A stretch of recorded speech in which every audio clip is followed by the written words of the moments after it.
The divorce papers arrived just as my husband Fu Yan's mother had come through another round of emergency treatment. Weary to the bone, I stood there listening as Fu Yan told me, "I know you've been a good wife, but Qingqing is divorced now. I have to end things with you so I can be with her properly." I gave a bitter laugh. The moment Gu Qingqing's divorce was final, Fu Yan couldn't wait to leave me, throwing me straight into the eye of the public storm. For the sake of his cherished white moonlight, he coldly severed our 5-year marriage without a moment's hesitation. Exhausted from the relentless strain, I collapsed under the heavy blow and lost consciousness. When I opened my eyes again, I heard the soft voice of our housekeeper, Nanny Wang, calling to me, "Wan, wake up." When my eyes opened once more, I found myself back at the scene of my 20th birthday party. Standing before me was Fu Yan's cherished first love, Gu Qingqing. She wasn't on the guest list, she had come with Fu Yan. I frowned as I opened my eyes, and the anxious face that met my gaze was Mo Yuro's. With her fair skin and striking red dress, Gu Qingqing stood out brilliantly in the crowd. She was so frail, it seemed a strong gust of wind could blow her away. As I came to, the familiar decor and the surrounding clamor made me realize I had been reborn. In a daze, I pushed myself up from the table and shoved through the crowd to bolt out of the banquet hall. I checked the date on my phone, confirming I had gone back 8 years in time. At that time, Fu Yan and I weren't dating, we were simply classmates. Our parents had always known each other. Fu Yan and I had seen each other at various parties we attended with our parents as children, but we weren't close. We started to become familiar with each other gradually during our freshman year of university. On the first day of orientation, he wore a crisp white shirt and sweatpants.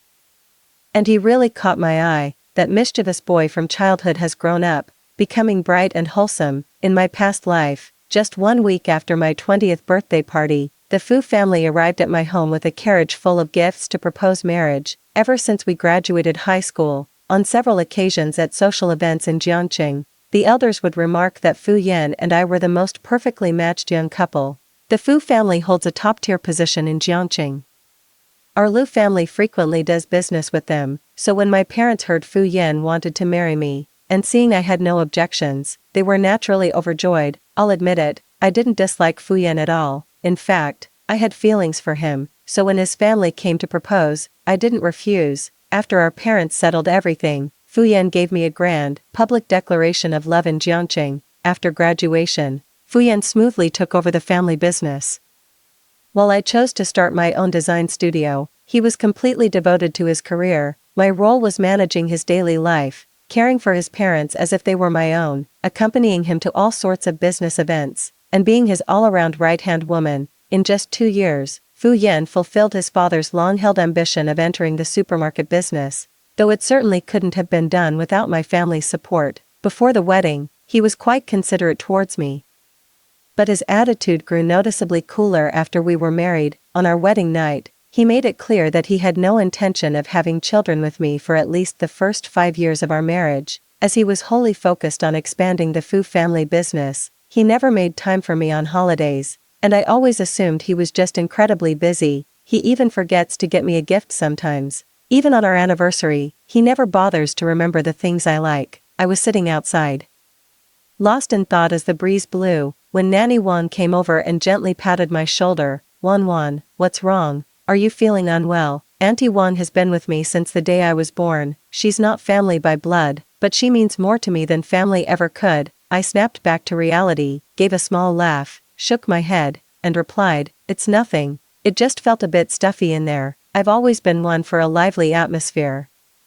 So my behavior today must have seemed completely out of character to Auntie Wang. No wonder she was looking at me with such a puzzled expression. Aunt Wang sat down beside me to keep me company. After a few minutes, she spoke up, asking, "Would you like to go back in for a couple more drinks? The birthday party isn't over yet. I'll pass on going. Let me give my parents a call and head out first." I got in the car with Auntie Wang and headed home first. After leaving the hotel, I let out a long sigh of relief. As long as I didn't speak with Fu Yan face to face, he wouldn't remember to propose to me a week later, and then none of what came after would ever happen. In this second chance at life, I just want to stay far away from Fu Yan and Gu Qingqing. I have no desire whatsoever to get tangled up in their messy love-hate drama. I rolled down the car window, gazing at the familiar scenery of Jiangqing, when suddenly I saw a vision from my past life. After Fu Yan asked me for a divorce, I stumbled out of the hospital in a daze, crying, and wandered the streets for what felt like an eternity. The words Fu Yan whispered to me with his head bowed during our parting in that previous life echoed in my ears. If I had known Qingqing would end up abandoned in this life,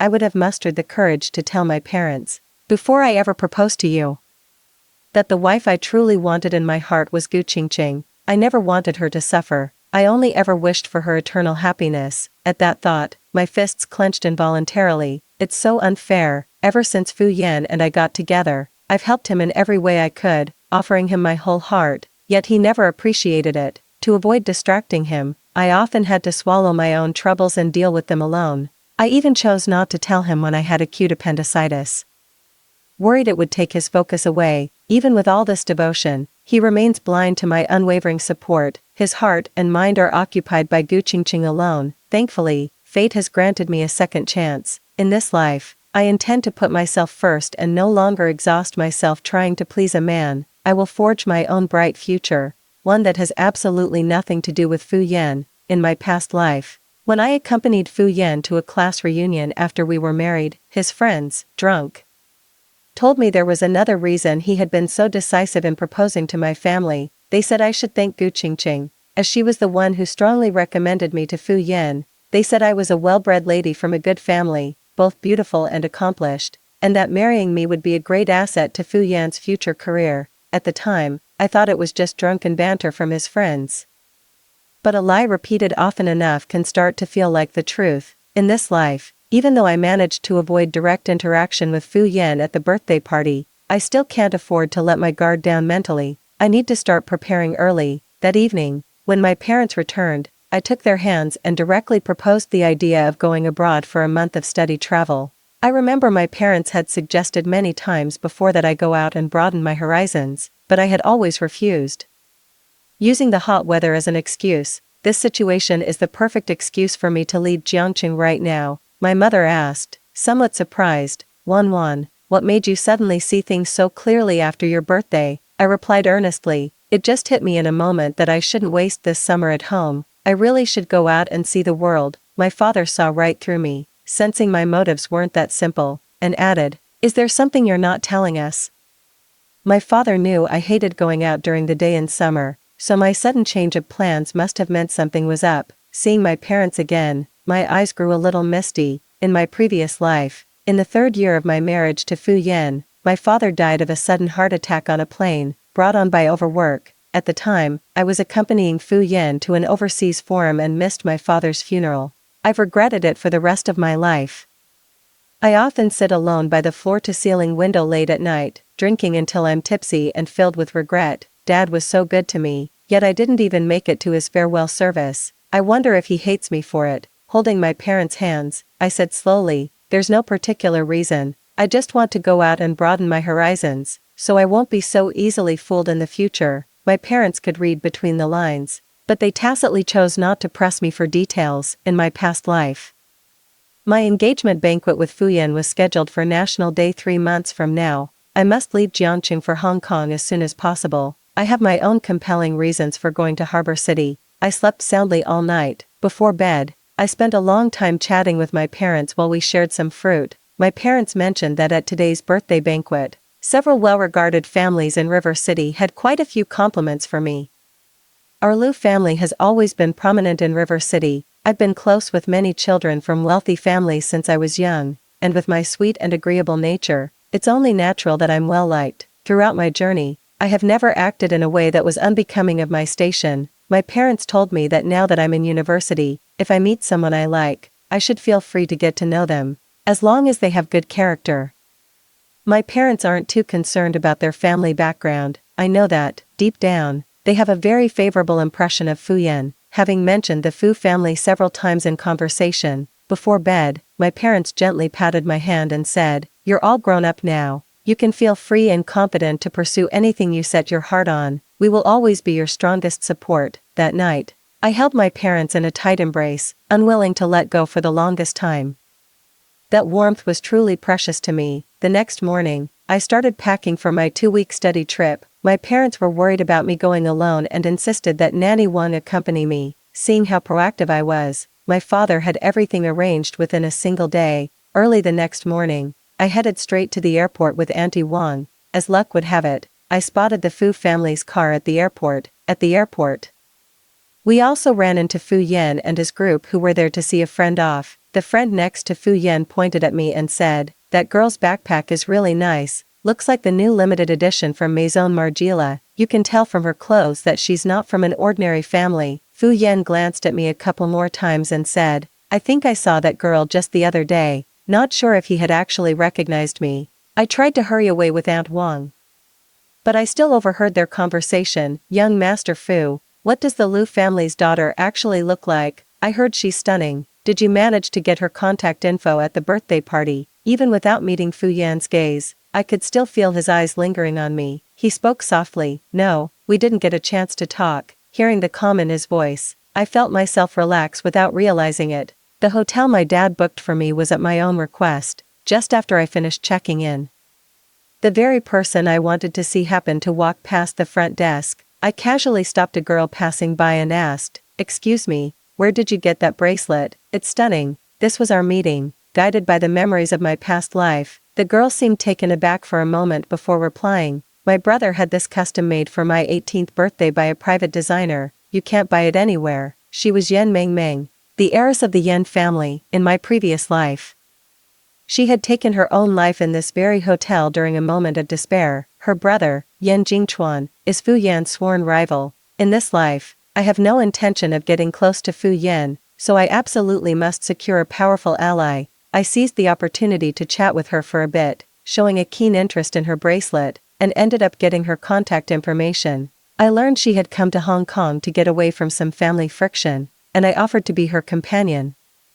After a moment's hesitation, she finally agreed. I had made a point of noting down her room number, and at 11 o'clock that night, I showed up at her door with a bag full of late-night snacks. I knew she was struggling with depression, and I was determined not to let her repeat the same tragic mistakes from her past life. "Who is it?" she called out. I raised my voice and replied, "It's me. We met earlier today." It took her a long moment to open the door. When she did, I saw her eyes were red and swollen. "What's wrong?" I asked, my voice full of concern. She said nothing, only shaking her head over and over. I didn't hesitate. I rushed in and wrapped my arms around her. Feeling my embrace, she let go completely and sobbed even harder. It broke my heart to see her cry like that. I could only gently pat her back to comfort her, saying, "It's okay, if you're really not feeling well, I'll go with you to see a doctor." Yan Mengmeng suddenly threw her arms around me, her whole body trembling violently. She cried until midnight. During that time, Auntie Wang sent me a few messages, and I replied each time telling her to get some rest. Once she was feeling a bit better, I opened the late-night snacks I'd brought and shared them with her. We ate and talked until Yan Mengmeng finally fell into a deep sleep at 3 in the morning. I quietly slipped out of her room.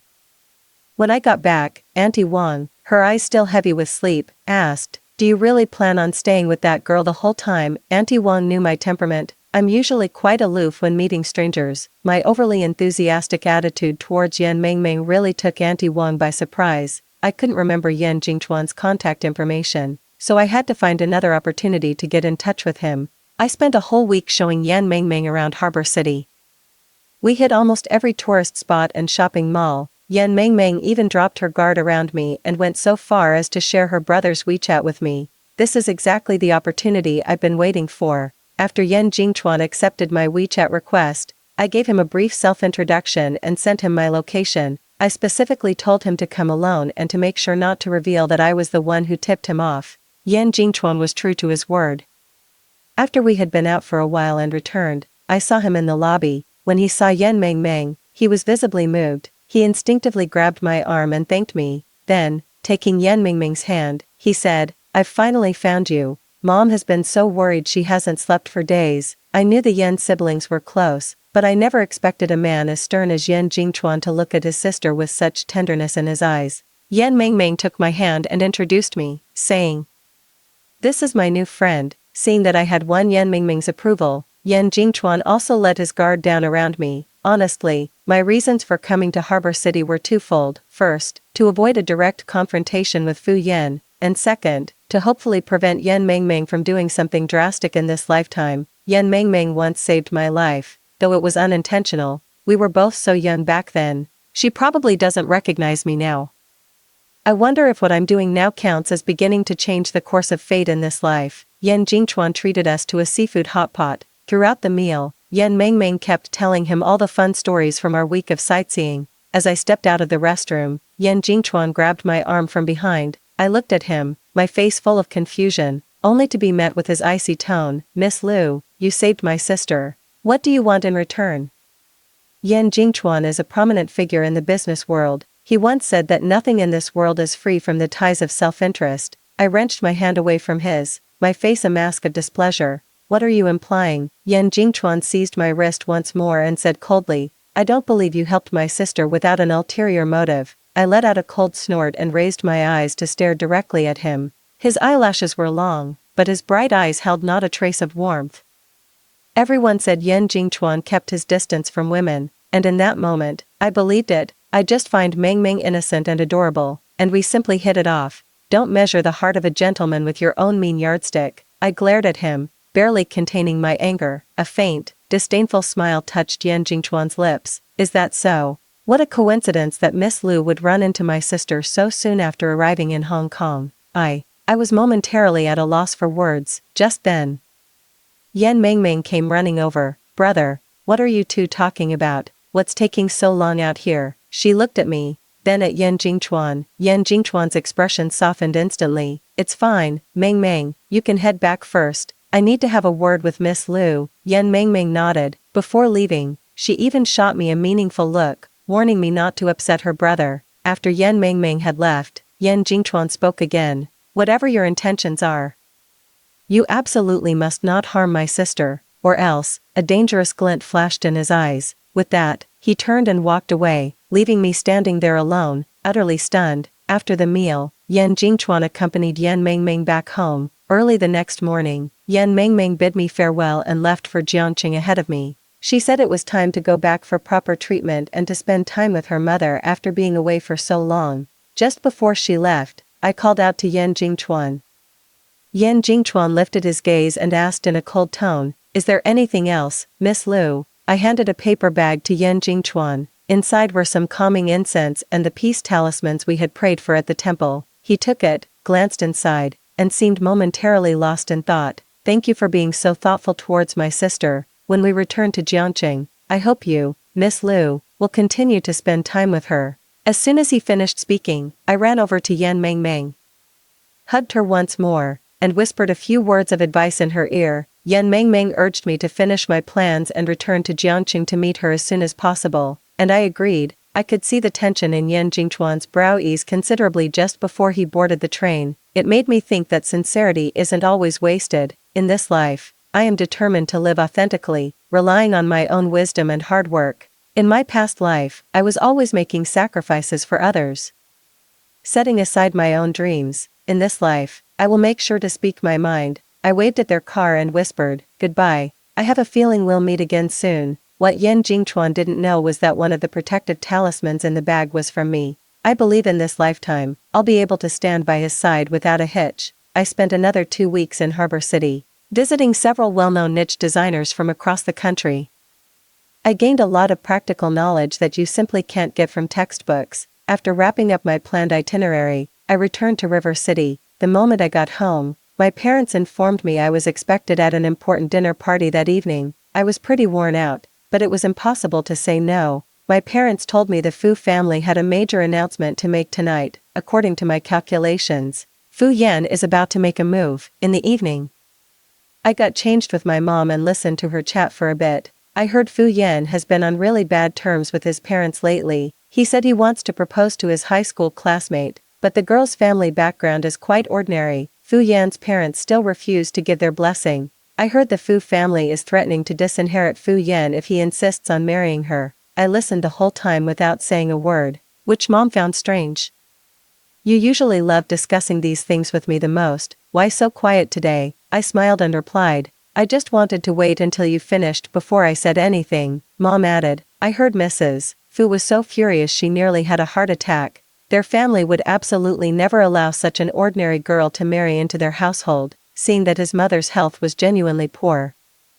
Fu Yan had no choice but to relent. He promised he absolutely wouldn't marry her and bring her home. He just wanted to be with her and have a memorable romance. I recalled that in my previous life, Fu Yan had indeed stated clearly that if he'd known better, he would have married Gu Qingqing. Who would have thought that in this life, when he finally mustered the courage, it would turn out like this. In my past life, when I married into the Fu family, I had the full support of both sets of parents. This was because my family background and social standing were a perfect match for Fu Yan's. Even if Gu Qingqing did manage to marry Fu Yan as she wished, her life wouldn't necessarily be as comfortable as mine was in my previous life. In my past life, I truly treated the entire Fu family as if they were my own flesh and blood. Fu Yan's parents saw the genuine respect and affection I held for them in my heart, and in time, they came to treat me as their own daughter. Mom was waiting for me to weigh in on the matter, but to her surprise, I just smiled and said, "Well, as long as young Master Fu is happy with it,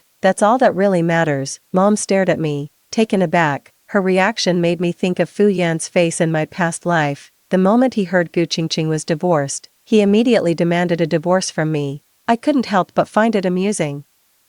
I had thought he was determined to marry no one but Gu Qingqing, yet now he can't even sway his own parents. It just goes to show that whether I'm in the picture or not, Fu Yan's path to marrying Gu Qingqing was never going to be easy. I had always believed Fu Yan's feelings for Gu Qingqing ran deep, but it seems they weren't all that profound after all. He's still as self-centered as ever. He wouldn't give up his inheritance of the Fu family for any woman.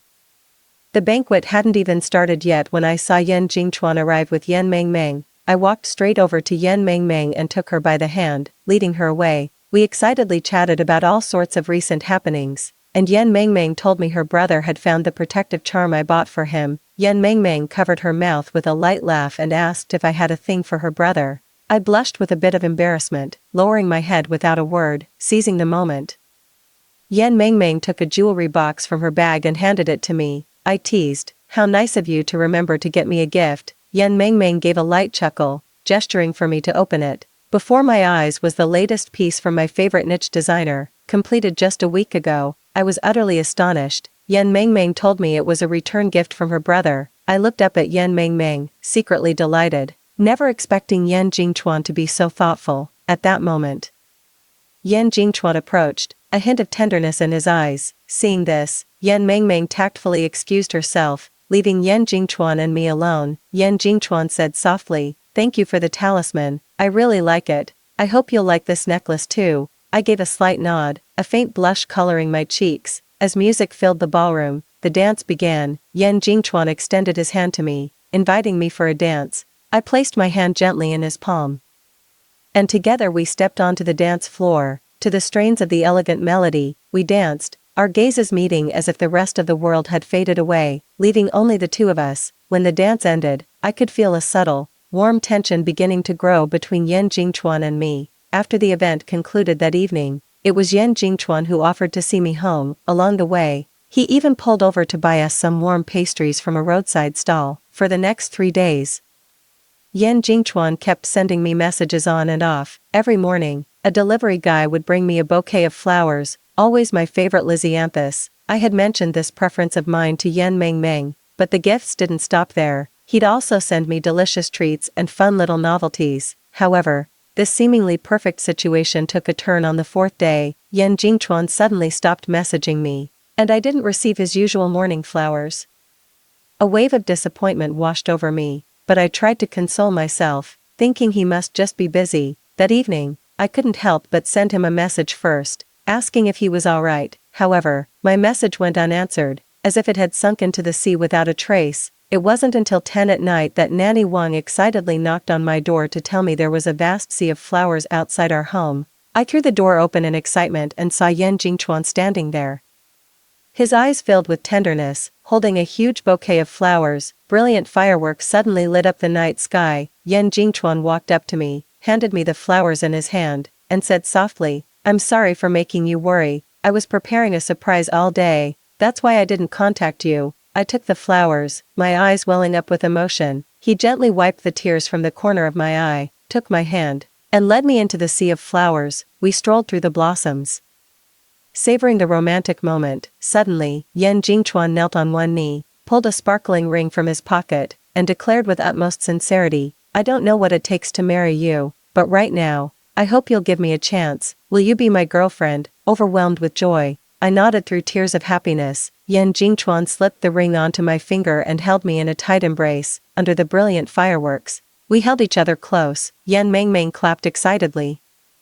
Joined by my parents watching the whole scene unfold from the second floor, I was so thrilled that I couldn't sleep a wink that night. From then on, Yan Jingchuan became a regular visitor at my home. He came over almost every day, sometimes to pick me up for dinner, other times to keep me company at home while I read, sketched, or worked on manuscripts. Sometimes I'd ask him curiously, "Don't you ever have anything to do?" After all, I remember in my past life, Fu Yan was always as busy as a spinning top, hardly ever home. To my surprise, Yan Jingchuan replied, "A lot of things can be handled over the phone. Nothing is more important than spending time with the one you love." It was such a simple statement, yet it filled my heart with a warm glow. And so, we spent a full 10 days together. Yan Jingchuan even cooked 2 meals for me himself. My parents both praised how attentive he was to me, saying it was clear he genuinely cared. It wasn't until the next morning when I woke up and saw Yan Jingchuan's message that I learned his company needed him to go on a last-minute business trip. I sent him a reply, "Hope everything goes smoothly." Although I haven't known Yan Jingchuan for very long, I've already grown accustomed to having him by my side. He gives me a profound sense of security. On the days he was away, I would spend my time painting in my room, occasionally going out to pick out gifts for him. 5 evenings later, the moment I stepped out of the car, I saw him there, dressed in black, arms open wide, waiting for me outside the door. I threw myself into his arms in a surge of emotion. Tears streamed down my face, overwhelmed, moved. He gently stroked my long hair and whispered, "Silly girl, I don't know why I lost control of my emotions. I had promised myself I wouldn't rely on any man in this lifetime, yet I've always felt that Yan Jingchuan and Fu Yan are 2 completely different kinds of men." He brought me 5 gifts from his business trip and promised that from now on, he would carefully prepare a gift for me on every single day we're apart. I felt the affection between lovers and a deep sense of being cherished. He had a necklace custom made for me, with a pendant engraved with our initials, YL. I remember in our past life, when I first got together with Fu Yan, I also wanted us to have matching couple items. Every time I carefully customized a gift for him, his face would fall with displeasure the moment he saw it. "Aren't you a bit old for this?" Who still uses matching couple items all the time? Later, I spotted a matching couple car air freshener in his passenger seat. Seeing the gifts I gave him gathering dust in a corner at home made it clear, it wasn't that he disliked using such things. He just didn't want to use them with me. Staring at the initials YL on the necklace, I couldn't help but recall Fu Yan's cold indifference toward me in my past life. We're both in relationships, so why is the treatment worlds apart? Perhaps it's because I've met someone who truly understands me. Yan Jingchuan gently fastened the necklace around my neck, his eyes filled with tenderness. He held me in an embrace and said, "This necklace represents my love for you, which will never change." I felt his embrace, and my heart was filled with happiness. From then on, the bond between Yan Jingchuan and me grew deeper. He truly kept his promise, bringing me a delightful surprise every time we met. However, his business trips became rather frequent, likely because the acquisition had reached a critical juncture. On many occasions, I would personally accompany him to the airport to see him off. I always told him I'd wait for him to come back. That was until one time, right after we parted, someone knocked me down hard, my head hit the ground, and blood spilled everywhere. A passerby quickly called an ambulance for me. When my parents rushed to the hospital, their faces were etched with worry. The wound was very deep. I've always cared about my appearance since I was little. If it leaves a scar, I'll be absolutely heartbroken. I really didn't want to tell Yan Jingchuan about this, but we have our usual routine of video calling every night. After Yan Mengmeng found out about my injury, she came to the hospital to see me. She squeezed my hand and said, "Don't even think about hiding this from my brother. He'll be really upset if he finds out you kept it from him." That night, I came clean about the injury. Yan Jingchuan was so worried he wanted to fly back immediately to be with me, but I managed to talk him out of it. "It's just a minor injury, nothing serious." To my surprise, Yan Jingchuan asked me how the person who bumped into me was dealt with. The police did indeed find the person who hit me through surveillance footage. It was a young man. He said his mother at home was critically ill, and he was rushing to catch a bus, so he wasn't watching where he was going and accidentally knocked me over. I also had someone look into the truth of his story. By the time the young man made it back to his hometown, his mother had already passed away. My heart went out to him, so I couldn't bring myself to hold him accountable. I even gave him some money to help with his mother's funeral arrangements. The young man's filial devotion was so genuine, it really moved me. After hearing my story, Yan Jingchuan couldn't help but sigh with emotion. Wan, you truly have a kind heart. The elders were absolutely right in their praise of you. Seeing the starlight shimmering in Yan Jingchuan's loving eyes, I quickly comforted him. Don't cry. There's no need to be so moved by such a small thing.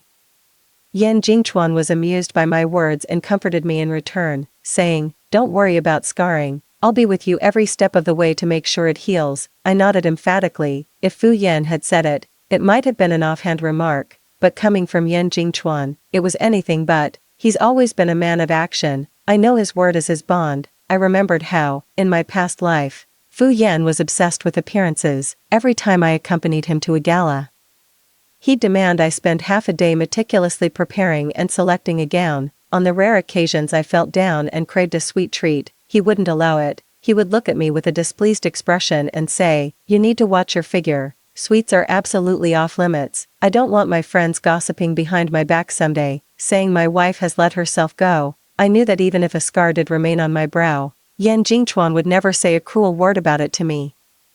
I spent a full week in the hospital. On the day I was discharged, Yan Jingchuan walked through the door holding a large bouquet of lisianthus. As soon as he saw me, he rushed over and pulled me into a tight embrace, carefully examining the wound on my forehead. I looked up at him and asked, do you think it's ugly? Just as I expected, he leaned in for a gentle kiss and replied, I could never think you're ugly. After I was discharged from the hospital, he moved some of his things right into my place. Auntie Wan prepared a guest room for him. He said he would change my bandages every day and keep me company for a chat. I'd always tell him he's making a mountain out of a molehill. As long as he doesn't mind my scars, I won't feel upset. Seeing how devoted Yan Jingchuan was to me, my parents couldn't help but ask us over dinner about our thoughts and whether we had any plans to get engaged. Yan Jingchuan looked at me with tender affection and replied, as soon as Wan gives the word, I'll go right home and start making arrangements for the engagement. My parents were very pleased with Yan Jingchuan's responsible and decisive attitude. Seeing that I didn't refuse, Yan Jingchuan excitedly grabbed my hand and said, then it's settled for a month from now. I'll meticulously prepare the engagement banquet. After dinner, my mother took me to the courtyard to admire the moon and have a heart-to-heart talk. At first, we all thought that boy from the Fu family was the best match for you. Who would have guessed you and that Yan Jingchuan would have such a strong connection? Your father and I are both very pleased. It all depends on your final decision now. At that, my face flushed with embarrassment as I nodded and said, I'm willing to marry Yan Jingchuan. My mother stared at me for a moment, then nodded. At first, we all thought you liked Fu Yan. It seems we were wrong. Of course not. Even if I were blind, I wouldn't look at Fu Yan again in this lifetime. Besides, I'm notoriously picky. Soon, it was time for the new semester to begin, and I had to return to school. For the past month, Yan Jingchuan has kept his promise, calling me on video every night after class and always bringing me lots of delicious treats. My parents bought me a spacious apartment near campus, and Yan Jingchuan often cooks dinner and waits for me at home. I often marvel at how, even though he's only 4 years older than me, he's so much more mature and takes care of every aspect of my life. Thinking back to my previous life when I married Fu Yan and had to worry about every single thing at home, it still makes my blood boil. Yan Jingchuan would often treat my classmates to meals, asking them to look out for me a bit more at school. All my classmates say Yan Jingchuan is 1,000 times better than Fu Yan. I nodded happily and replied, I think so too. After returning to school, Fu Yan seemed to seek me out much more frequently. We're both department heads in the student council, so our work naturally overlaps. But ever since the semester started, Fu Yan has been approaching me with personal matters. He even called me after drinking, asking me to pick him up. Even though I never showed up, it still bothers me. After all, he publicly announced at a banquet that he and Gu Qingqing are in a serious relationship. I managed to get Gu Qingqing's contact information through a friend. Every time Fu Yan called me late at night, I would send a message to Gu Qingqing. Even though I still can't stand Gu Qingqing in this life, that doesn't stop her from solving my problems. That night, Fu Yan called again. As usual, I sent a message to Gu Qingqing and was about to go to bed. However, not long after, There came a series of urgent knocks at the door. I opened the door to find Fu Yan standing there, looking drunk. He stared at me, a hint of displeasure in his eyes. "Why are you avoiding me?" Fu Yan demanded. I let out a cold laugh and handed him my phone, which was open to the messages I had sent to Gu Qingqing. After reading it, Fu Yan's expression darkened. "I knew it," he said through gritted teeth. "I was just calling the person you should be calling," I replied flatly. "Since you have a girlfriend, you shouldn't be bothering me anymore." Fu Yan shot me a glare, grabbing my wrist as he said, "Lu Wanwan, everyone says we're a perfect match. What do you think?" I didn't know if Fu Yan was just drunk or what, but I didn't want to get tangled up with him. Just as I tried to close the door, he pushed it open and followed me inside. Staggering over, he wrapped his arms around me. No matter how hard I struggled, it was useless. Luckily, Yan Jingchuan arrived just in time and knocked the drunken Fu Yan to the ground. After getting beaten, Fu Yan threatened to settle the score with Yan Jingchuan, but I beat him to it by first leaking the video of him barging into my home and acting inappropriately towards me on Weibo and the school forum. Many of our classmates used to ship me and Fu Yan, but after watching the video, they all switched sides. Of course, that wasn't all I revealed. I also exposed the fact that Fu Yan and Gu Qingqing are currently in a passionate relationship. Then there's the matter of Gu Qingqing's fraudulent GPA. After my rebirth, I hired 2 private investigators to keep an eye on Gu Qingqing, and sure enough, I caught her red-handed. Gu Qingqing prides herself on being the top student in the department, but in reality, she buys her assignments and obtained her GPA through illicit means. Following my report, all the teachers who had been helping Gu Qingqing were brought down. The scandal caused such a public uproar that Gu Qingqing was expelled from school for her fraudulent actions. This time, Fu Yan didn't come to her aid. Instead, he joined the trending comments, stating he had been mistaken about Gu Qingqing's character all along. After losing Gu Qingqing, Fu Yan then turned his predatory gaze toward me. As the saying goes, better late than never, but my parents are no pushovers either.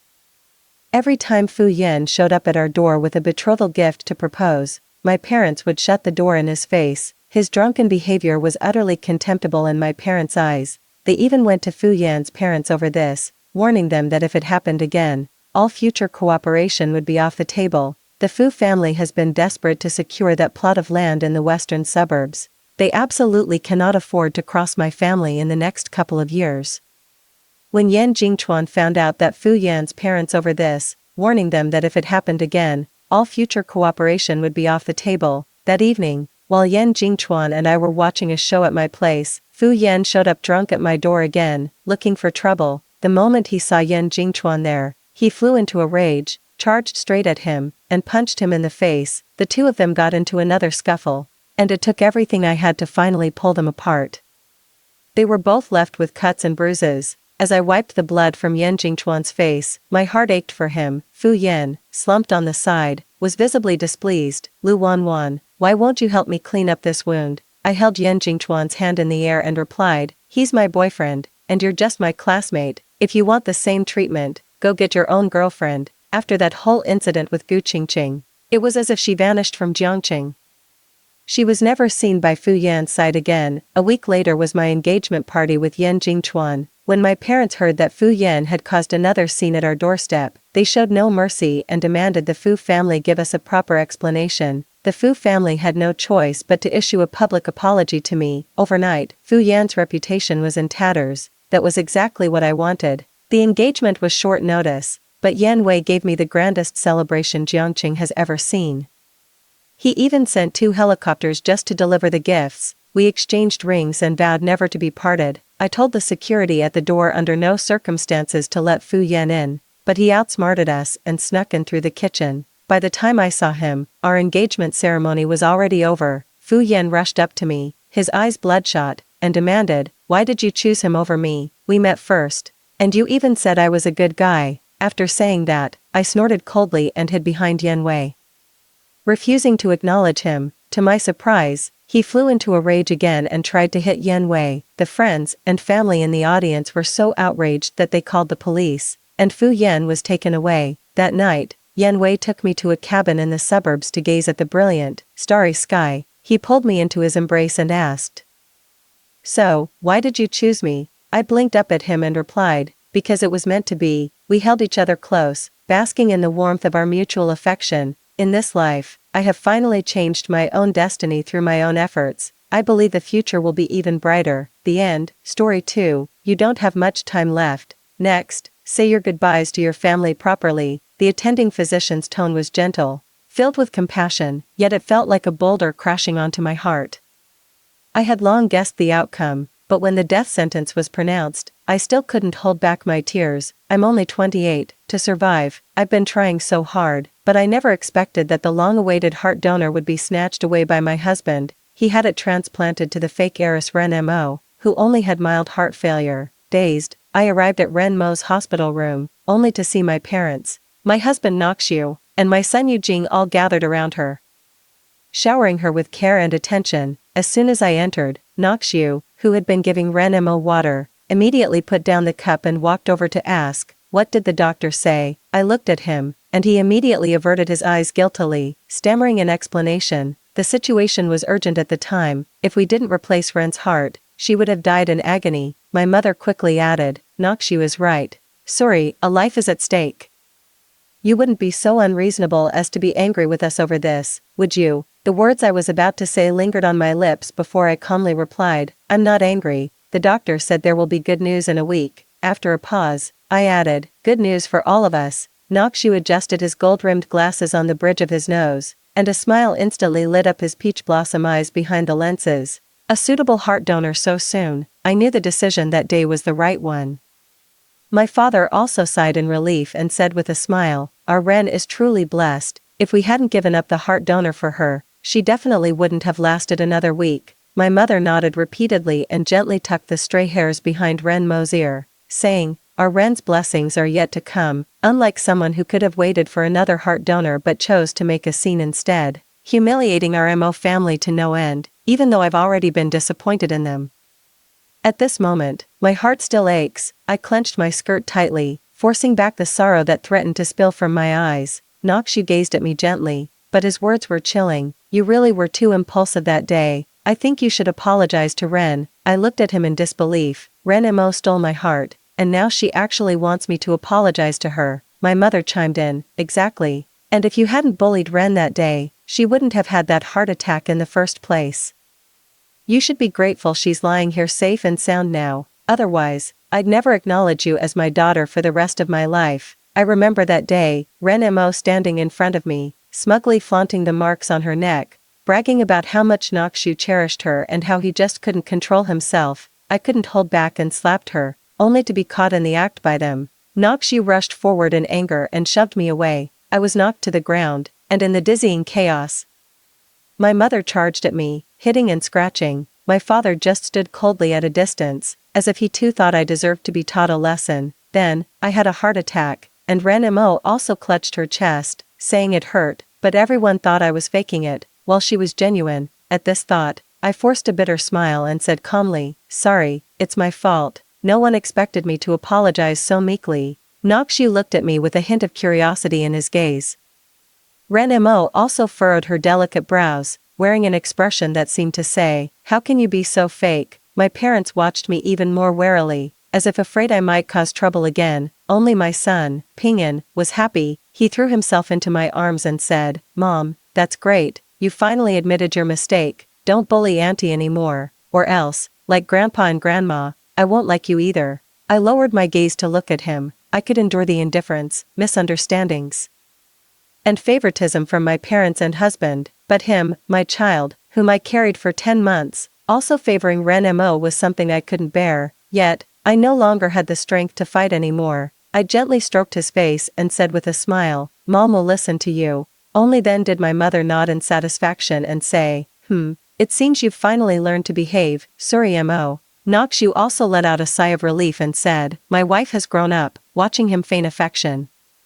I felt nothing but nausea in my chest. At that moment, Ren Mo suddenly cried out, "It hurts," and Nokshu immediately rushed over. My son, who had been holding me just moments ago, let go and ran over too, calling out, "Auntie, where does it hurt? Pingyan will blow on it to make it better." My parents' eyes reddened with heartache. Standing there in the distance, I felt like a clown. I could no longer bear the atmosphere. So I turned and left the ward, using exhaustion as my excuse.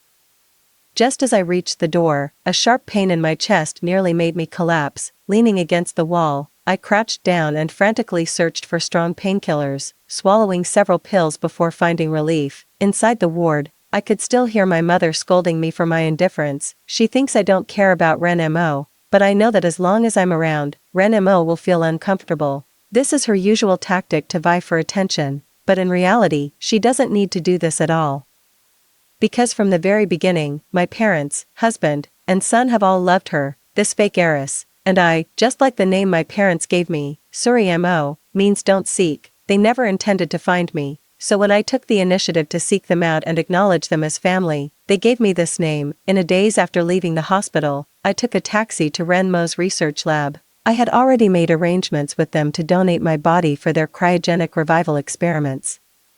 When signing the agreement, the staff member asked, "Ms.Mo, do your parents and partner know about your decision?" I smiled faintly and replied calmly, "They all respect and support my decision." The staff member said enviously, "That's wonderful. Your family must love you very much, so they hope you can be revived one day." Under her admiring gaze, I felt as if I had truly become a woman deeply loved by my parents and partner. The corners of my mouth curled up involuntarily. And I said with a smile, "Of course, who doesn't love their own family?" As I spoke, I handed over the agreement. After confirming everything was correct, I left the place and returned home. As soon as I entered, I saw my belongings piled up all over the living room. I frowned as I looked at Aunt Seong standing there directing everyone. She was the nanny who raised Ren-mo. Why was she here? Aunt Seong, just like my parents, despised me, the true heiress. When she saw me, she gave a fake smile and said, "Young miss, Ren is being discharged from the hospital today. President Yu asked me to take care of her and pick a room for her to recuperate in." I thought the master bedroom would be ideal since it's well ventilated, so I cleared it out for Ren to recover in. All the other rooms in the villa are in use, so I'm afraid you'll have to make do with the storage room downstairs. I replied calmly, "All right." Aunt Seong probably didn't expect me to be so agreeable. Swallowing back the words she had prepared, she looked at me suspiciously and asked, "Aren't you angry, miss?" I shook my head and turned to walk toward the storage room.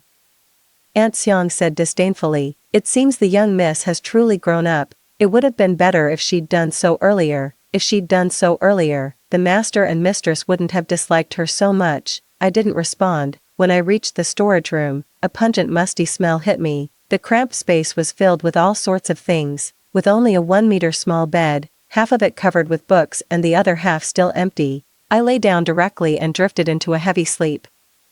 I was too exhausted, just wanting to get a good night's sleep, but who would have thought that even such a small wish couldn't be fulfilled? I don't know how long it had been when I was roughly shaken awake. As I opened my eyes, I saw Nokshu's eyes filled with panic. Seeing me wake up, his worried expression instantly turned cold. He raised his voice and demanded, "Why did you post about our marriage online? Do you have any idea how many people are cyberbullying Ren now?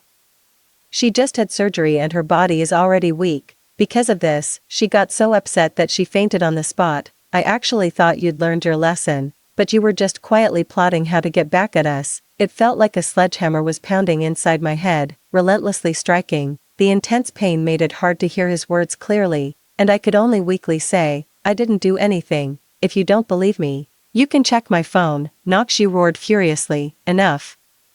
Those reporters already admitted you paid them to sensationalize this story. How long are you going to keep pretending? Come with me now and kneel to apologize to Ren." Nokshu roughly pulled me off the bed and dragged me outside. He walked too fast, and my leg slammed hard against the doorframe with a loud thud, sending a sharp pain through me instantly. Yet he only glanced back at me briefly before continuing to drag me out. Entering the hall, he threw me violently to the ground.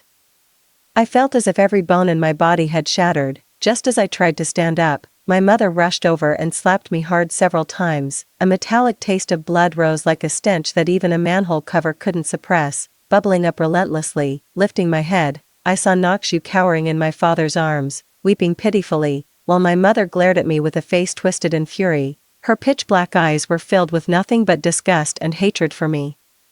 As if hacking me to pieces wouldn't be enough to vent her hatred, perhaps my gaze was too icy. My mother raised her hand to strike me again. I could no longer hold back and spat out a mouthful of blood. The blood splattered all over her hands and face, causing her to freeze in stunned silence. Her hand also paused on my face, as if gently caressing me for a moment. Unable to resist, I greedily nuzzled my cheek against her hand, and tears began to fall uncontrollably. I, too, long, so desperately long, for my mother to caress me the way she does. Ren instead of always using cold, harsh slaps to vent her disgust toward me. My mother jerked her hand back as if shocked by electricity. I collapsed wearily, blood starting to trickle from my nose. Nakshu rushed forward in panic, asking anxiously, "What's wrong with you? Why are you vomiting so much blood?" I looked at him, his hands were trembling, as if genuinely concerned about me.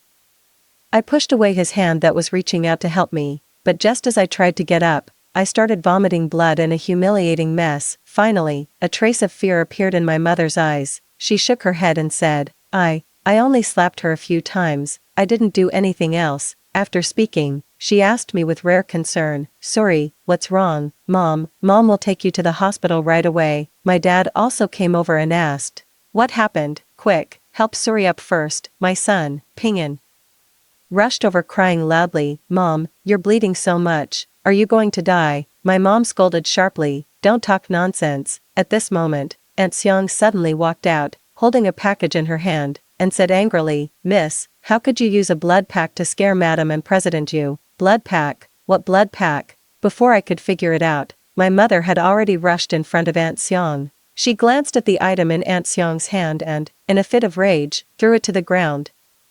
She scolded furiously, "Suri Mo, you are indeed full of tricks, daring to deceive our sympathy with a blood pack." I smiled bitterly and shook my head. Clearly, I had already learned my lesson, so why were they still not letting me off? Nakshu crouched down, looking at me with disappointment, and said, "Suri, how did you become like this?" My father angrily returned to Renmo's side, saying with disgust, "Ungrateful daughter. Truly a wild child from the countryside, ruthless and unscrupulous. You're not even half as good as our Ren. No, you can't even compare to a single strand of Ren's hair." I didn't speak, just barely swallowed back the blood that was about to spill from my mouth. Pingan, who had been clinging to me earlier, now pushed me to the ground in disgust. Frowning, he said, "Mom, I really thought you had changed. You're so mean, I don't like you anymore." With that, he ran to Renmo's side, leaned against her leg, and declared, "I want Auntie to be my mom instead."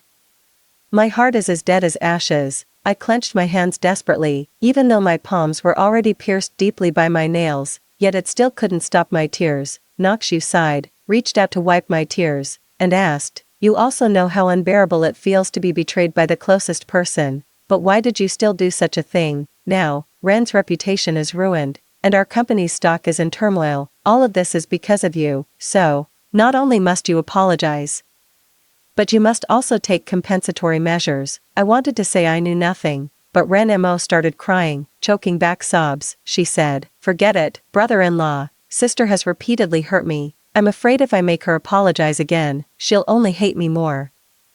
Though I don't know why sister dislikes me so much, still, for mom and dad's sake, and for yours, brother-in-law, I'm willing to let it go." My mother said sympathetically, "Ren, you're just too kind-hearted, that's why she bullies you. Don't worry, mom and dad will always stand by your side, with us protecting you. She'll never have another chance to hurt you." After speaking, she looked at me with a cold expression and said, "Listen carefully.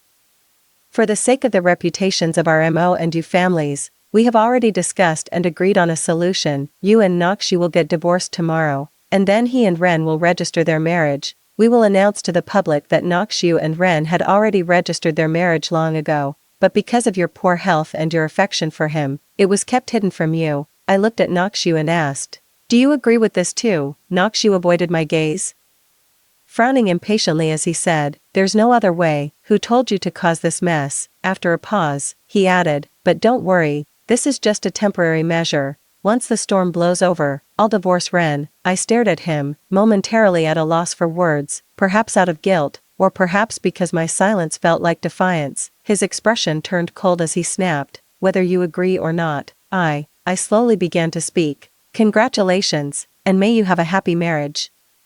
Nakshu's voice abruptly stopped. He stared at me blankly, an indescribable panic rising in his heart. I couldn't shake the feeling that, at this moment, I was like a very light sheet of white paper, liable to be blown by the wind to a place beyond his sight at any time. I slowly got up, leaned against the wall to wipe the blood from my face, and looked at my mother. saying, Nokshu and I never got our marriage license, so he can directly register his marriage with Ren Mo.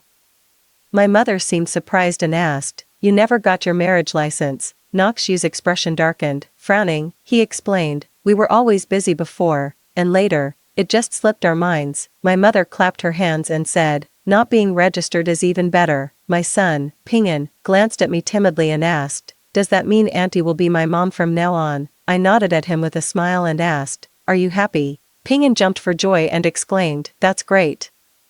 Auntie will be my mom from now on. After speaking, as if afraid I might be upset, he added, Mom, no, Auntie, as long as you promise not to bully Auntie anymore, I'll still like you. I lowered my gaze and whispered, understood. Ren Mo burst into tears of joy and asked, does sister really agree to let brother-in-law marry me? I said calmly, don't call him brother-in-law anymore. Ren Mo shyly glanced at Nokshu. She had thought Nokshu would be happy, but instead found him staring at me. Instantly, she clenched her sleeves and lowered her gaze to hide the jealousy in her eyes. When she looked up again, her eyes were filled with nothing but innocence. She said sincerely, thank you, sister. I shook my head and replied calmly, we're family, there's no need to be so polite. Besides, I'll be counting on you to take good care of me in the future. Ren Mo didn't know I had already donated my body to her studio and thought I was just being polite. She immediately smiled and said, we're sisters. Of course I'll take care of you, sis. Seeing us reconcile, my mother nodded in satisfaction and said, that's more like it. If you'd been this sensible earlier, why would your father and I have been upset with you? I looked at her, wanting to ask, was I really not sensible? Clearly, I am the true heiress of the Mo family, yet everyone believes I'm just their adopted daughter. Clearly, it was Nokshu who insisted on marrying me in the first place, yet everyone sees me as the despicable third party. Clearly, I've cared for their father and son without complaint, despite having no status or recognition, yet everyone views me as domineering, ruthless, and cruel. I slowly closed my eyes, forcing back the flood of tears threatening to spill. I don't want to cry in front of them anymore, because I know if I cry, Ren Mo will cry even harder. By then, even my tears would become a mistake. When I opened my eyes again, the pain in my heart that had been constant seemed completely numb, like an old clock. It had completely stopped running. I looked at Nokshu and saw that he had been staring at me. His eyes actually filled with a hint of pity. This feeling struck me as absurd, and I asked softly, can I go back and rest now? Nokshu nodded and said, go rest. I breathed a sigh of relief and slowly made my way toward the storage room. But my mother said, pack your things and come home to live. Reporters are everywhere outside right now. If people find out you've been staying at your brother-in-law's place, who knows what kind of speculation it might stir up. I nodded obediently and said, okay. My mom asked Nokshu to take me home. After we left, he suddenly grabbed my hand and said, in a week, I'll accompany you into the operating room, after your surgery. Let's have a proper talk, Ren and I. It's definitely not what you think. I noticed Ren Mo's sudden change in expression, smiled at Nokshu, and said, okay. Nokshu looked at me strangely, feeling as if the person standing before him now was like an emotionless piece of wood. He said somewhat irritably, let's go. After getting in the car, we remained silent the entire way. Nokshu tried several times to speak, but each time he saw my pale, blood-stained face, he lost the desire to say anything. The car had just reached halfway when he received a call from my mom. The next moment, he pulled the car over to the side of the road and said anxiously, Ren suddenly fainted. It might be a severe rejection reaction. I need to rush back. You'll have to take a taxi. I glanced at the dashboard. It was 3 a.m. This is another remote overpass. Hail a cab. Where am I supposed to find one? But I didn't say anything. Just obediently got out of the car, before I could steady myself. Nokshu stepped on the gas and drove off. The roar of the sports car tore at my heart, leaving it aching. I clutched my chest, taking a long while to recover before finally escaping that agonizing torment. Just as I began to calm down, a muffled thunderclap roared from the sky, as if even the heavens despised my cowardice and bellowed in fury. Before long, raindrops the size of beans began to fall, some striking my head with surprising pain. Listening to the thud-thud-thud sounds, I suddenly realized it was hailing. I quickly covered my head and hurried forward, the hard hailstones relentlessly pounding on my hands and face. It hurt so much, I couldn't help but burst into tears. I didn't want to cry, but the hailstones hitting me were just too painful. As I walked, everything suddenly went black before my eyes, and I collapsed to the ground.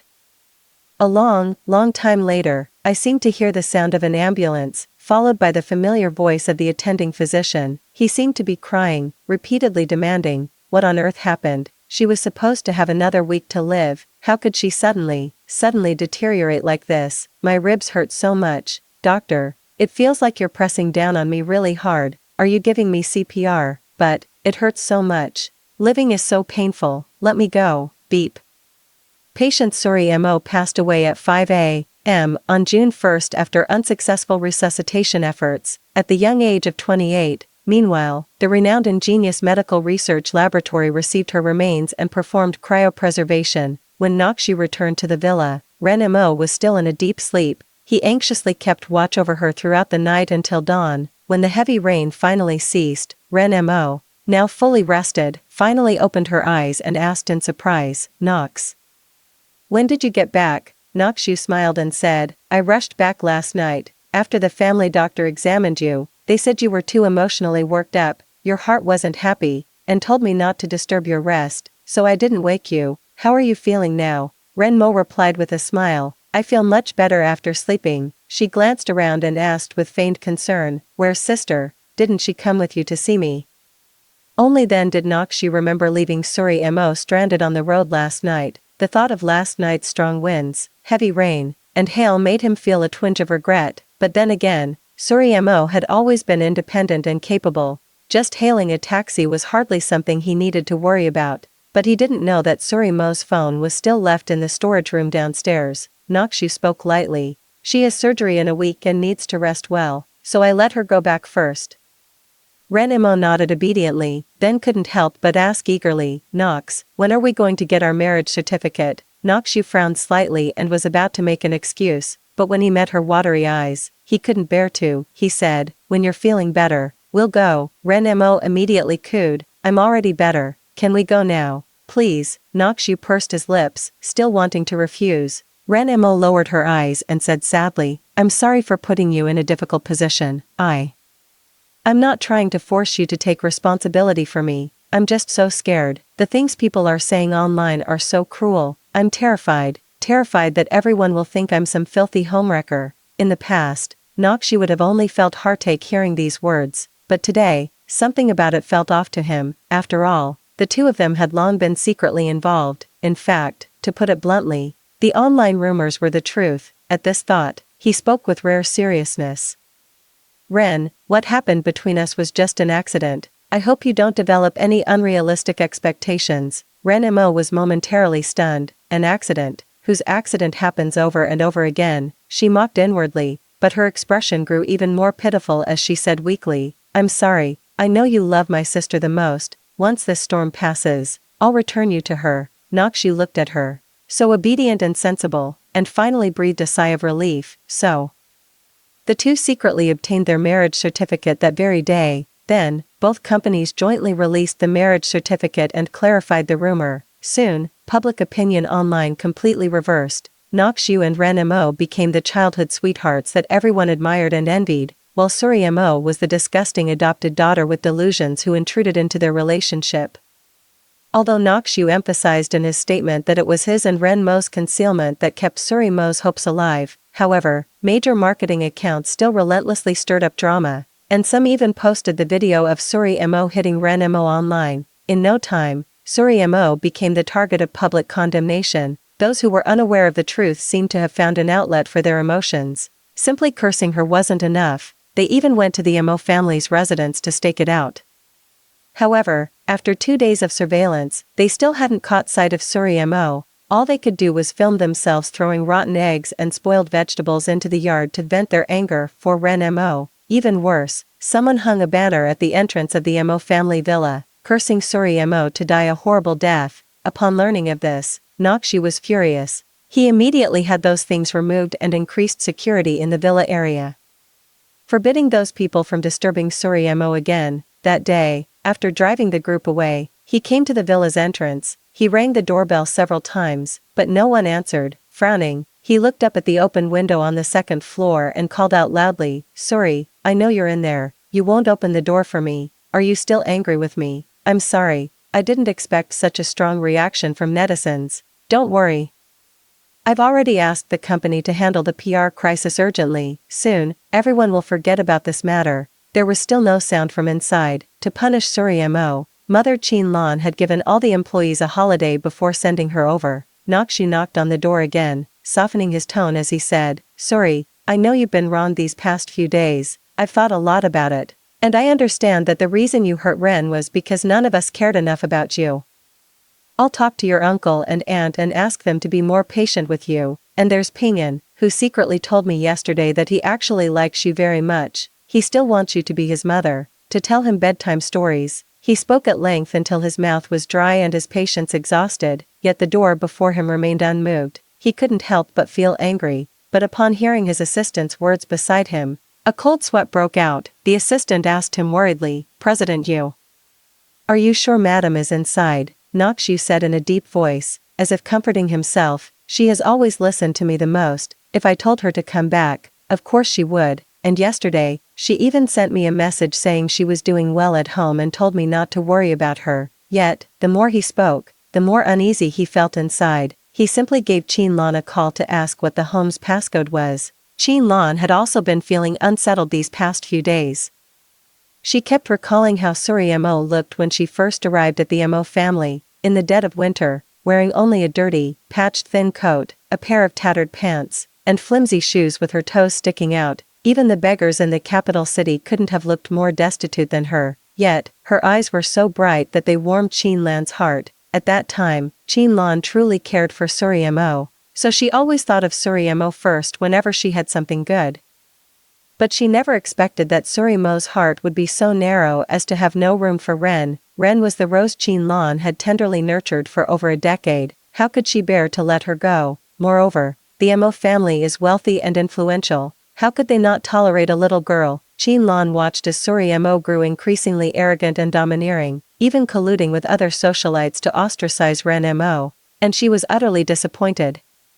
She felt that if Suri Mo were allowed to continue unchecked, she would become a complete scoundrel. That's why she became even stricter with Suri Mo. She had always believed that Suri Mo's recent maturity was all thanks to her hard-hearted approach. Just as she was thinking this, she received a call from Nakshu. Upon learning that Nakshu had gone to the Mo family's home, she immediately became anxious and scolded. "Nakshu, you're being foolish. What kind of time is this? How could you go to my house? If someone sees you meeting Suri Mo privately, all our efforts will be in vain." In the past, when Chin Lan spoke like this, Nakshu would only feel guilty and apologize. But today, he suddenly felt a chill run through his body. No matter what, Suri Mo is her own biological daughter. Could it be that she isn't the least bit worried? He said in a deep voice, "Auntie, Suri Mo is my wife. No matter how much she's at fault, the punishment she's endured is enough.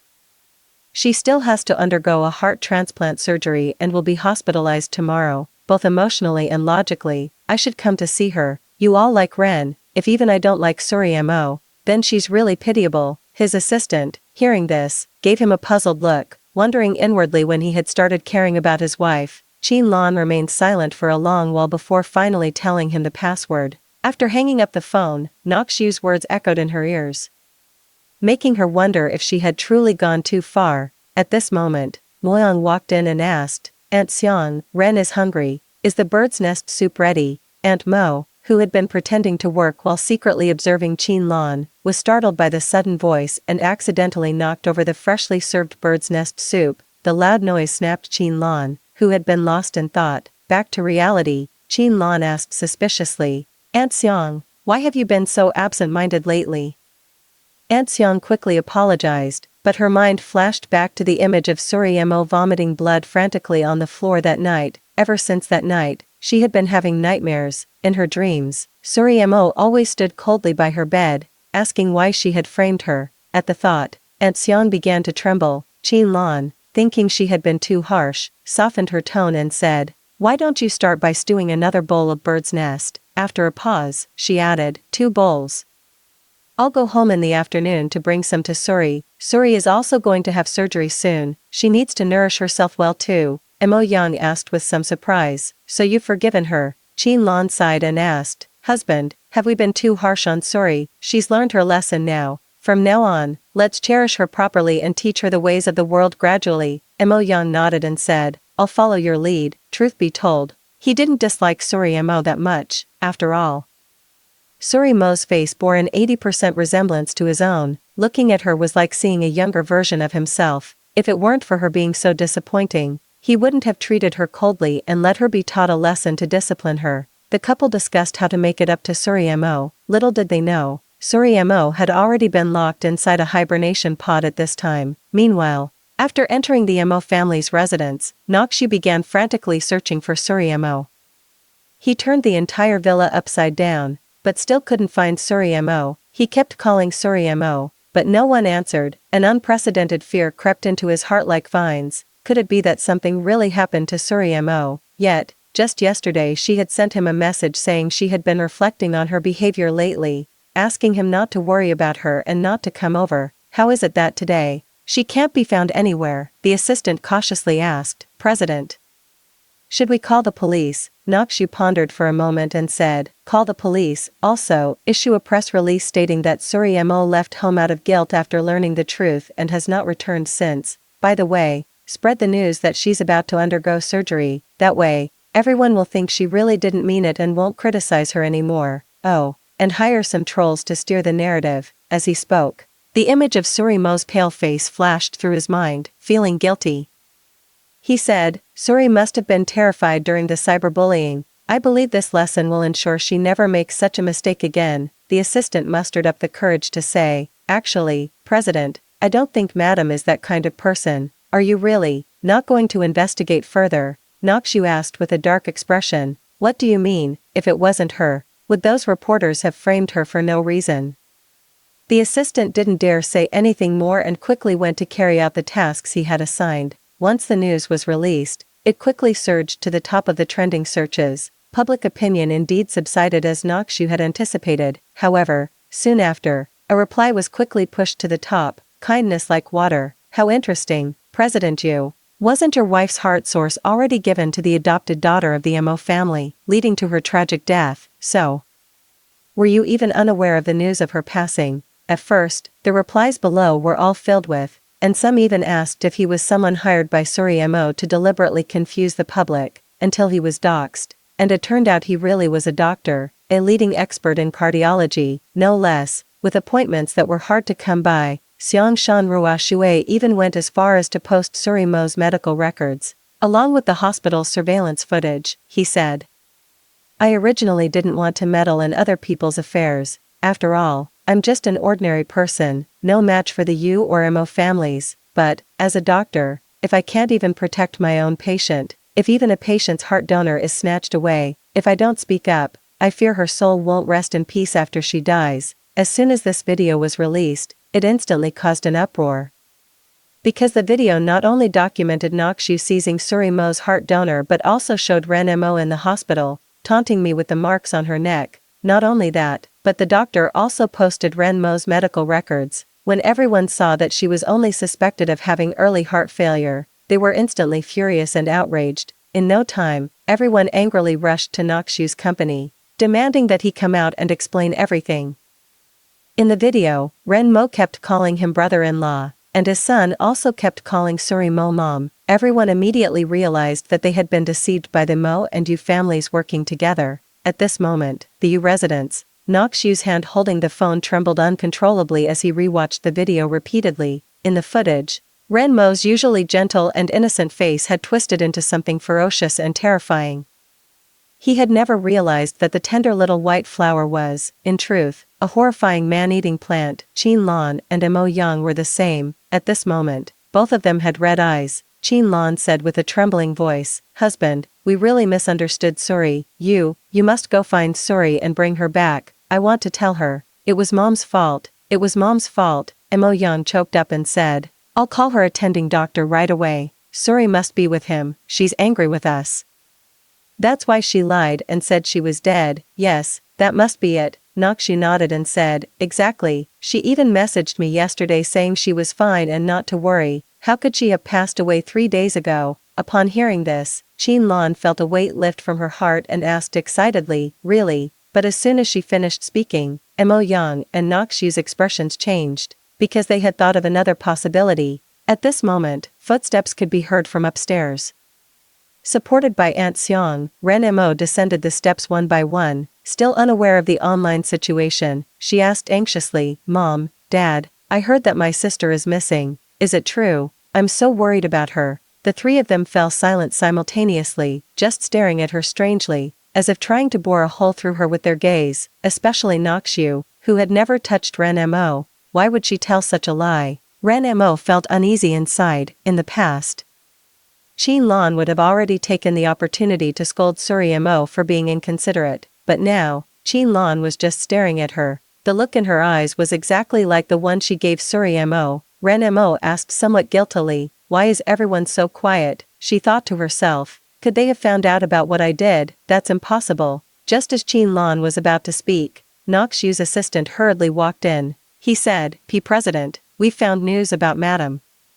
Noxu and the other two instantly stood up in excitement. Their eager gazes made the young assistant's scalp tingle. For a moment, he wasn't even sure if he should deliver this news. Meanwhile, Ren Mo, seeing their tense expressions, was consumed with jealousy. She pushed Aunt Xiong aside and then pretended to miss a step, tumbling down the stairs. But this time, her screams went unnoticed by everyone. Noxu didn't even spare her a glance, instead pressing the assistant urgently. "Where is my wife? Take me to her now," the assistant stammered. Madam has already passed away. Moreover, 3 days ago, her remains were transferred to Time Studio 4 for the cryogenic revival experiment by the studio staff. Just now, the studio called me and said that Madam left something there, asking me to notify you to go pick it up." Noxu felt his head buzzing, while Qin Lan's eyes rolled back as she fainted outright. Mo Yang staggered, shaking his head in disbelief. "No. It can't be, she clearly said there was a matching heart donor. How could she die? My daughter was still so young, how could she die?" At this moment, Ping'an, who had just returned from school, rushed in. With reddened eyes, he ran up to Mo Yang and asked, "Grandpa, who did you say died? Is it Mom? I don't want Mom to die. I don't want Mom to die." Noxu looked at his grieving son and said coldly to the nanny, "Take the young master upstairs." Then, he turned his gaze to Ren Mo.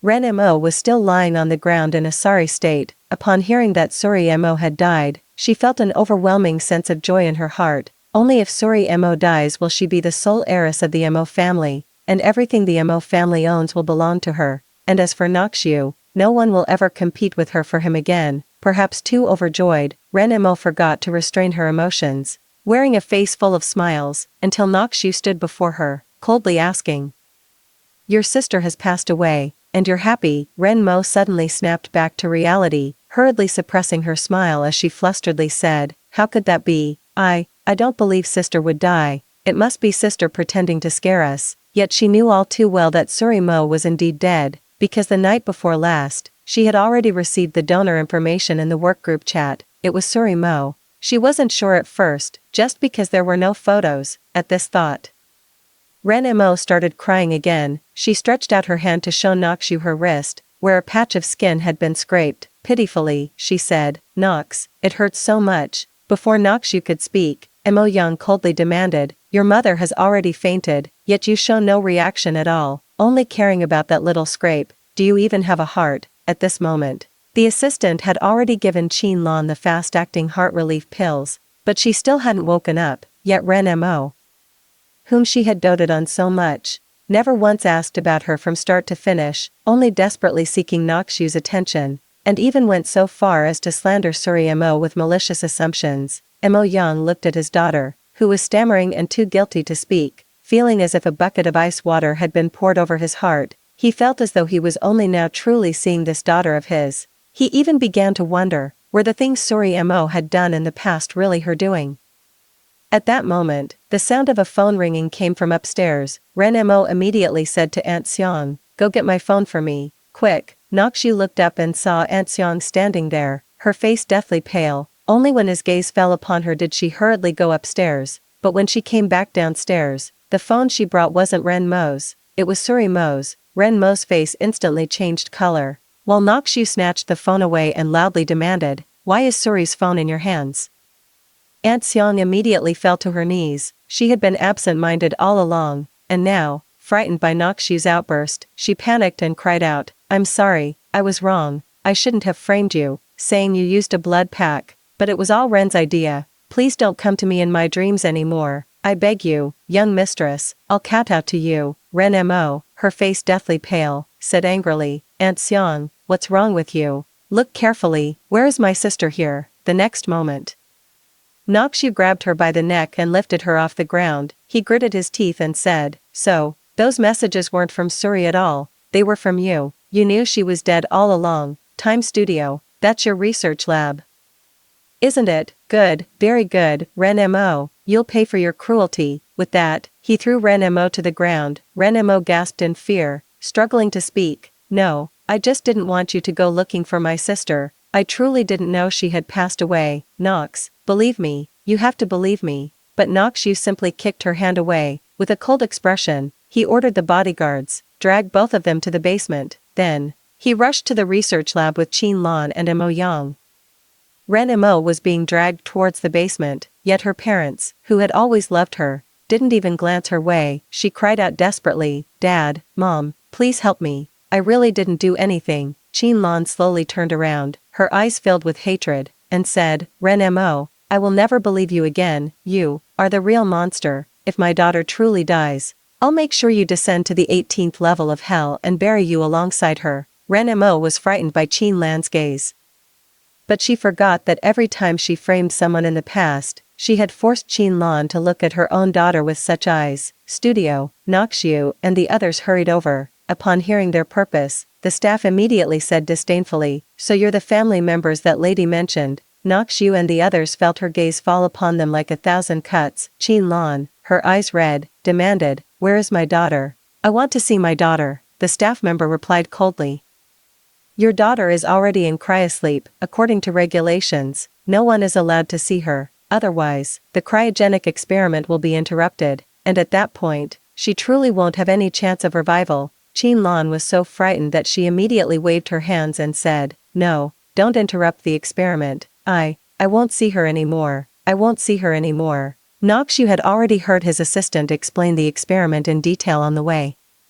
Though he also thought it was a fantasy, but as long as there was even the slightest hope, he didn't want to miss it. With reddened eyes, he asked, "What, did my wife leave for me?" The staff then handed him an envelope and said calmly, "According to the rules, every donor leaves some keepsakes for their family. Miss Qin only left a letter. You can take it." Nokshu couldn't wait to open the letter as soon as he received it. However, when he saw the blank sheet of paper, he was completely stunned.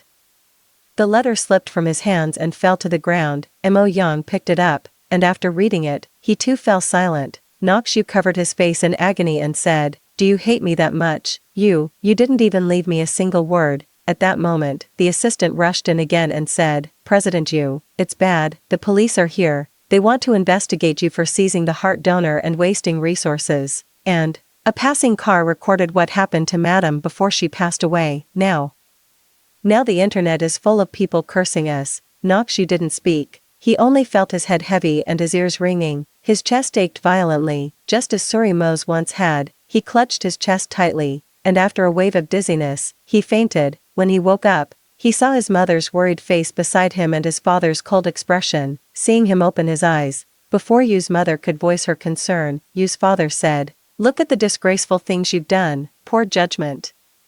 Reckless behavior, abusing power. Because of you, our company's reputation is ruined. For the sake of the company's reputation, the shareholders meeting has decided to revoke all your shares and remove you from your position as CEO, effective today." Nokshu looked at his indifferent father and suddenly realized, so this is what it feels like to be neglected, resented, and despised by one's own parents. But he deserved it. What about his Suri? She didn't do anything wrong.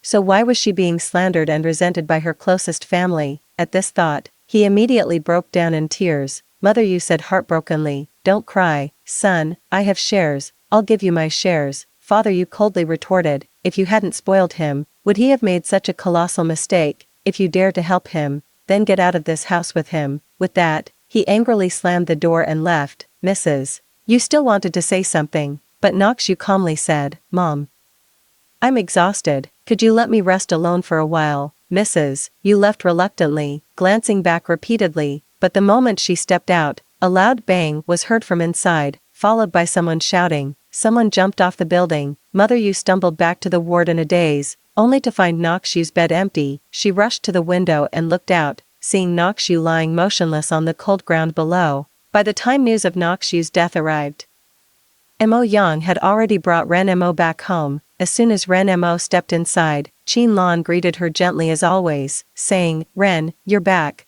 I've made your favorite pigeon soup, come and try it." Ren Mo said guiltily, "Mom, you're not mad at me. I didn't mean to hide it from you. I was just afraid you'd be too heartbroken if you knew about my sister's death." Qin Lan shook her head and said calmly, "No need to explain. Your sister ended up this way because she was unlucky in life.